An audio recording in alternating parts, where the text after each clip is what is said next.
Hello students, today we will start class 11th biology, chapter 8, the cell, the unit of life, part 2. Okay, so students, last part में अपन ने जो है different जो scientist थे उनके अपन ने व्यूज़ देखे थे, जिनके मैंने नेम यहाँ पर अभी भी मेंशन कर रखे हैं, इनको मैंने हटाया नहीं है, आप रिवाइज भी कर सकते हैं इसको। और उसी के बेस पर अपन ने देखा था overview of cells, various shape, size and types of cells. Now today we will start cell envelope and its modification.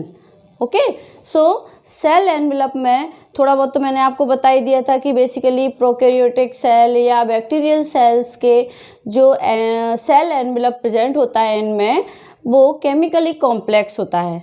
Okay, तो ये एनवेलप 3 बाउंडेड लेयर से मिलकर बना होता है। ये 3 बाउंडेड लेयर मैंने आपको यहाँ पर मेंशन कर रखी हैं। कौन कौन सी लेयर्स हैं ये एनवेलप में? ग्लाइकोकैलिक्स, सेल वॉल और सेल मेम्ब्रेन। इन 3 लेयर्स से ये कहना चाहिए कंबाइंड होता है। सो व्हेन हम अकॉर्डिंग टू स्ट्रक्चर एनवेलप की स्टडी करते हैं तो बैक्टीरिया में outermost layer glycocalyx, middle layer cell wall and जो इनर मोस्ट लेयर है वो प्लाज्मा मेम्ब्रेन या सेल मेम्ब्रेन भी वी कैन से।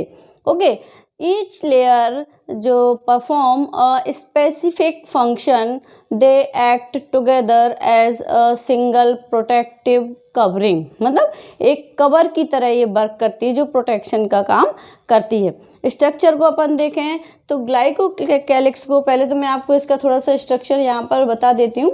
ये देखिए अपन ने यहाँ पर 3 लेयर्स को मैं शो कर रही हूँ, 1, 2 और 3 लेयर्स हैं। तो इन 3 लेयर्स में अपन ने देखा सबसे इनर मोस्ट लेयर है जो इसकी वो है सेल मेम्ब्रेन। इसको अपन ने यहाँ पर लेबलिंग किया सेल मेम्ब्रेन। मिडिल लेयर को मैंने कहा था cell wall and outermost layer इसकी कौन सी है? ग्लाइकोकैलिक्स।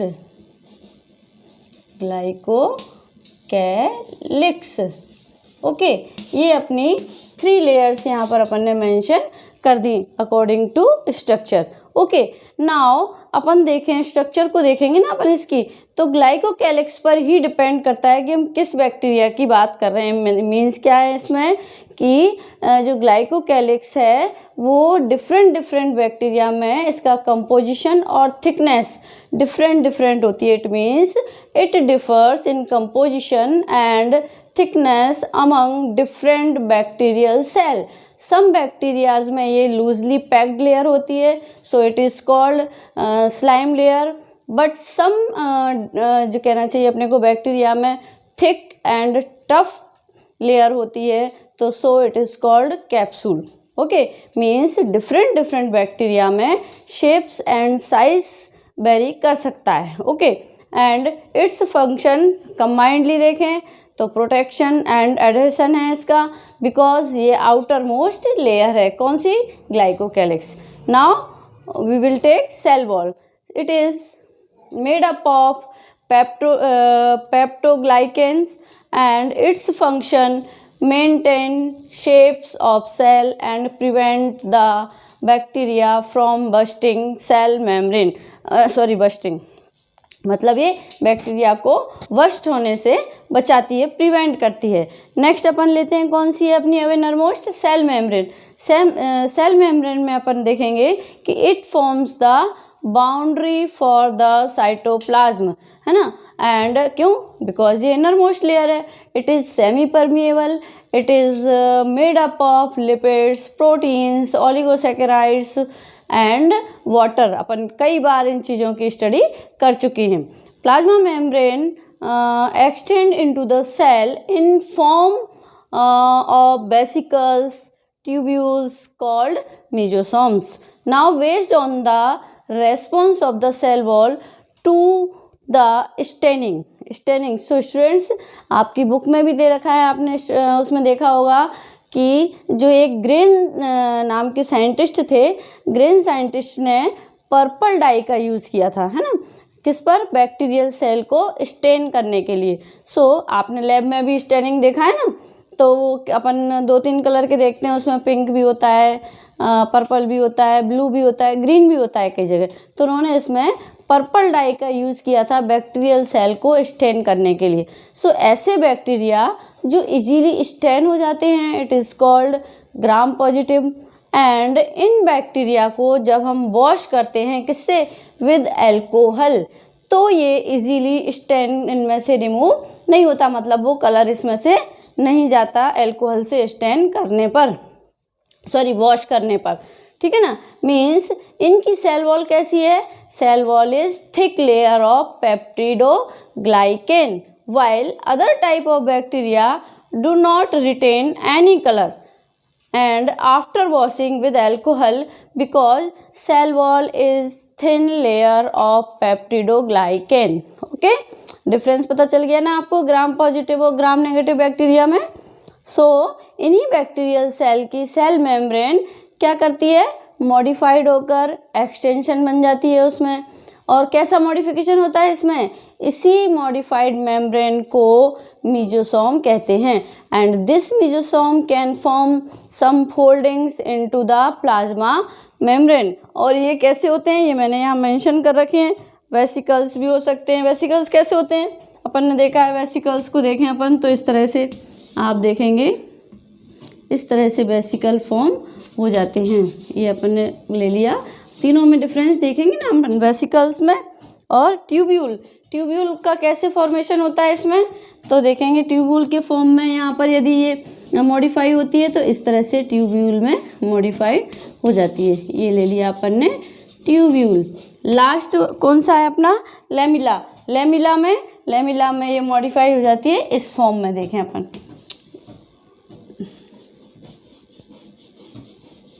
इस तरह से, ये यहाँ पर तीनों में शेप में अपने को डिफरेंस यहाँ पर शो हो रहा है। ओके, नाउ वेसिकल्स में अपन इस तरह से देख सकते हैं, इसको इस तरह से ये वेसिकल का फॉर्म हो जाता है। ओके, तीनों की अपने को शेप में डिफरेंट दिख रहा है ना, तीनों शेप में डिफरेंस अपने को शो हो रहा है यहाँ पर, किस किस में, वेसिकल्स में, ट्यूब्यूल में और लेमिला के फॉर्म में ये मॉडिफाई हो सकती है। सो स्टूडेंट्स, इन एक्सटेंशंस के फंक्शन क्या हैं ये भी अपने को देखना है। So increase of surface area, क्यों, क्योंकि इनमें जो फोल्डिंग्स हो रहे हैं, जितने ज़्यादा फोल्डिंग्स हैं उतना ज़्यादा उनका सरफेस एरिया इंक्रीज हो सकता है। नेक्स्ट फंक्शन है इनका respiration, secretion and DNA duplication, या we can say replication also in daughter cells. Okay, फिर एक और भी फंक्शन अपन यहाँ पर ले सकते हैं इसका, cell wall formation and enzymes contain. Okay, next आता है इसका, अदर देन इसके सम बैक्टीरियल सेल्स, एग्जाम्पल लें अपन जैसे साइनोबैक्टीरिया है की एक्सटेंशन मॉडिफाई होती है तो इनमें स्पेशलाइज स्ट्रक्चर बनता है, it is called chromatophores. Okay, now इनका फंक्शन क्या होता है, पिगमेंट को कैरी करना। अब पिगमेंट को कैरी करना है तो नाउ ये बैक्टीरिया मोटाइल और नॉन मोटाइल हो सकते हैं। मोटाइल और नॉन मोटाइल मीन्स ये तो हो गया अपना मोटाइल और ये हो गया अपना नॉन मोटाइल। ठीक है, अब आता है अपना कि इफ़ मोटाइल है तो फ्लैजिला प्रेजेंट होता है और नॉन मोटाइल है तो फ्लैजिला एब्सेंट होता है। ओके, फ्लैजिला के 3 पार्ट्स होते हैं, ये भी अपने को पता है। तो फ्लैजिला के 3 पार्ट्स कौन कौन से होते हैं यहाँ पर अपन देखेंगे, इस तरह से अपन ने देखा फ्लैजिला के 3 पार्ट्स हैं। ठीक है, ये अपन ने फ्लैजिला का स्ट्रक्चर बना दिया। तो सबसे first this is filament, filament, next hook and this is basal body. Okay, ये 3 पार्ट्स अपन ने यहाँ पर किसके मेंशन किए हैं, फ्लैजिला के 3 पार्ट्स होते हैं, this is filament, this is hook and this is basal body. अब इसका हुक का फंक्शन क्या है, हुक का फंक्शन है जब बैक्टीरिया किसी भी चीज़ को होल्ड करता है, जैसे अपन हुक से कोई भी चीज़ को होल्ड कर लेते हैं ना, ऐसे ही बैक्टीरिया जब किसी भी चीज़ को होल्ड करता है तो किसकी हेल्प लेता है, हुक की हेल्प लेता है। बट फ्लैजिला का मेन फंक्शन है मूवमेंट में हेल्प करना। अदर देन फ्लैजिला बैक्टीरिया के पास सम स्ट्रक्चर्स और भी हो सकते हैं, जैसे कि पिलाई एंड फिम्ब्री। पिलाई एंड फिम्ब्री को देखें अपन यहाँ पर, तो फिम्ब्री क्या होती है, ये मूवमेंट में तो हेल्प नहीं करते, ये है ना, ये मूवमेंट में इन्वॉल्व नहीं होते।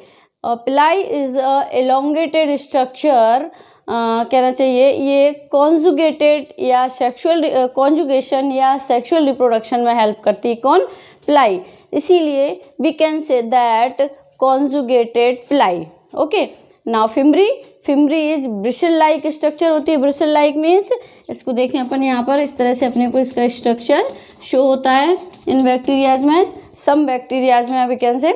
तो ब्रिसल लाइक स्ट्रक्चर होती है, तो ये attachment to the substratum means bacteria जब किसी भी रॉक या सॉलिड सरफेस से अटैच होता है तो ये फिम्ब्री की हेल्प लेता है। So it is called also attachment fimbriae. Okay, now we will take ribosome. Ribosome को अपन ने थोड़ा बहुत स्टडी किया था पहले भी, जब मैंने यूकेरियोटिक और प्रोकैरियोटिक में डिफरेंस की बात की थी। सो नाउ स्टूडेंट्स, जब प्रोकैरियोटिक एंड यूकेरियोटिक न्यूक्लियस की सिचुएशन डिफरेंट होती है बेस्ड ऑन मेम्ब्रेन बाउंडेड, मतलब जो उनमें मेम्ब्रेन प्रेजेंट होती है, न्यूक्लियर मेम्ब्रेन, उसके बेस पर। बट जब अदर सेल ऑर्गेनेल्स की बात करते हैं तो वो है राइबोसोम।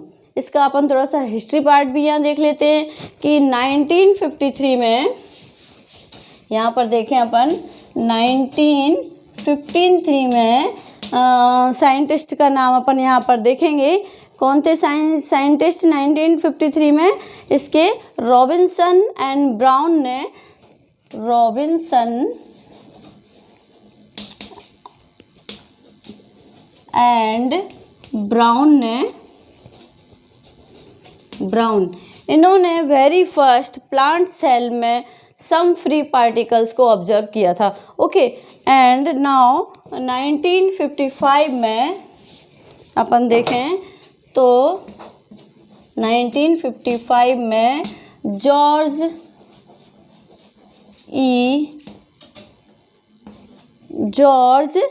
ई पैलेड एक साइंटिस्ट थे जिन्होंने एनिमल सेल में इसको राइबोसोम को ऑब्जर्व किया था। नाउ ऑल्सो जो राइबोसोम टर्म है, ribosome term given by Palade, है ना, या George Palade. So it is also called Palade particles. इसीलिए अपन इनको कई आपको बुक्स में भी दिखेगा, रेफरेंस बुक वगैरह में पैलेट पार्टिकल्स के नाम से भी इनको अपन देख सकते हैं। इन्होंने कहा था कि एनिमल सेल के अंदर जो राइबोसोम है ये साइटोप्लाज्म में फ्री प्रेजेंट हो सकते हैं, अदर देन इसके ये अटैच्ड भी हो सकते हैं। मतलब दोनों तरह के बताए थे इन्होंने कि ये फ्री भी अपने को मिल सकते हैं एनिमल सेल में, और कहीं कहीं पर ये अटैच्ड भी मिल सकते हैं। अब अटैच्ड किन के साथ मिलेंगे ये? तो अटैच्ड मिलेंगे ये कहना चाहिए with some cell organelles, for example mitochondria, endoplasmic reticulum. और यदि अपन प्लांट की बात करें तो प्लांट में प्लास्टिड्स में, है ना, एंडोप्लाज्मिक रेटिकुलम में भी आपने टाइप देखे होंगे। तो जब अपन एंडोप्लाज्मिक रेटिकुलम की बात करते हैं तो एंडोप्लाज्मिक रेटिकुलम में स्मूथ और रफ टू टाइप्स के एंडोप्लाज्मिक रेटिकुलम को अपन स्टडी करते हैं। तो जिनमें इस तरह से अपने को दाने ऊपर कहना चाहिए ग्रेन्यूल्स लगे हुए अपन बनाते हैं स्ट्रक्चर, तो अपन उसको कह देते हैं रफ एंडोप्लाज्मिक रेटिकुलम। तो रफ एंडोप्लाज्मिक रेटिकुलम में का मीन्स है कि इनके ऊपर राइबोसोम के ग्रेन्यूल्स प्रेजेंट होते हैं या अटैच्ड होते हैं। Okay, so we know that already ये राइबोसोम राइबोन्यूक्लियोटाइड प्रोटीन्स होते हैं, है ना। व्हाट आर दीज, ये क्या है, किससे मिलकर बने होते हैं? तो प्रोटीन का इनमें कहना चाहिए अपने को मीन्स राइबोसोमल आरएनए, जिसको अपन शॉर्ट में लिखते हैं ना आरआरएनए, इस तरह से राइबोसोमल आरएनए या आरआरएनए अपन इसको देखें, एंड सम प्रोटीन्स से मिलकर बने होते हैं। प्रोटीन का नंबर वेरी कर सकता है, ये कहना चाहिए अपने को प्रोटीन्स अबाउट 200 के करीब होता है, मतलब नियर बाई अपन देख सकते हैं इसके, तो rRNA प्रेजेंट होता है। बट बैक्टीरियल सेल में राइबोसोम का कंपोजिशन प्रोकैरियोटिक सेल में देखें अपन तो 70S एंड यूकैरियोटिक सेल में 80S होता है। इसको अपन इस तरह से लिखते हैं यहाँ पर, प्रोकैरियोटिक सेल में 70S एंड यूकैरियोटिक सेल में देखें तो 80S होता है, मतलब ये वेरी कर सकता है इनमें। अब इनमें अपन ने देखा मीन्स जो सेडिमेंटेशन कोफिशिएंट होता है, मीन्स ये जो राइबोसोम है prokaryotic and eukaryotic, they will differ from each other on the basis of their density। so कहना चाहिए अपने को 70S और 80S की बात करें अपन तो जो यूनिट्स हैं मीन्स जो कंपोजिशन है वो एक दूसरे से डिफरेंट हो सकता है। नाउ प्रोकैरियोटिक में अपन ने देखा कि 70S को देखें तो माइटोकॉन्ड्रिया एंड प्लास्टिड्स जो हैं सेल ऑर्गेनेल्स में ये प्रेजेंट होता है। इसकी 2 सब यूनिट्स होती हैं यहाँ पर, first larger and second smaller. First larger होती है मीन्स अपन इसका भी देख लेते हैं यहाँ पर, first larger and second smaller. इनमें क्या डिफरेंस है ये भी अपन यहाँ पर समझ लेते हैं अच्छे से। तो जो फर्स्ट लार्जर है और स्मॉलर है, लार्जर अटैच्ड होती है with the surface of organelles and smaller जो है वो फ्री होती है, मीन्स जो फर्स्ट है वो किसी न किसी ऑर्गेनेल्स की सरफेस से अटैच होती है। जैसे अपन ने यहाँ पर एंडोप्लाज्मिक रेटिकुलम की बात की थी तो यहाँ पर ये इसकी सरफेस से अटैच्ड हैं, तो मीन्स ये कैसी है, लार्जर सब यूनिट है ना। और स्मॉलर सब यूनिट होते हैं ये फ्री होते हैं and it consist of 50S layer and 30S layer smaller, but collectively अपन इसको क्या लिखते हैं 70S, है ना। अब आप कहेंगे तो ये 80 हो रहा है बट इसको कलेक्टिवली अपन 70S लिख सकते हैं, ये कंबाइन हो जाती है। 70S में जो rRNA होता है अपना, rRNA में लिखा है ना, 70S में कैसा होता है 23S 5S 23S 5S and 16S, इस टाइप का इसमें ये प्रेजेंट होता है। Now if we will talk about eukaryotic cell, इसमें लार्जर सब यूनिट है और 16 जो S है अपनी वो कौन सी यूनिट है, स्मॉलर सब यूनिट है ना। Now if we will talk about eukaryotic cell, इनमें 80S टाइप का होता है rRNA, it consist of 60S larger 40S smaller, है ना। और ये स्मॉलर फ्री होती है, ये अपने को मालूम है। ये दोनों एक दूसरे के साथ कंबाइन कर जाते हैं और ये कंबाइन कर जाते हैं तो ये sedimentation coefficient means settle down करेंगे एज अ सिंगल यूनिट। मतलब एक, अभी तो अपन 2 यूनिट को अलग अलग सब यूनिट को पढ़ रहे थे, अब ये एज ए सिंगल यूनिट की तरह सेटल डाउन हो जाएंगे। इट विल कहना चाहिए अपने को, it will be 80S combine.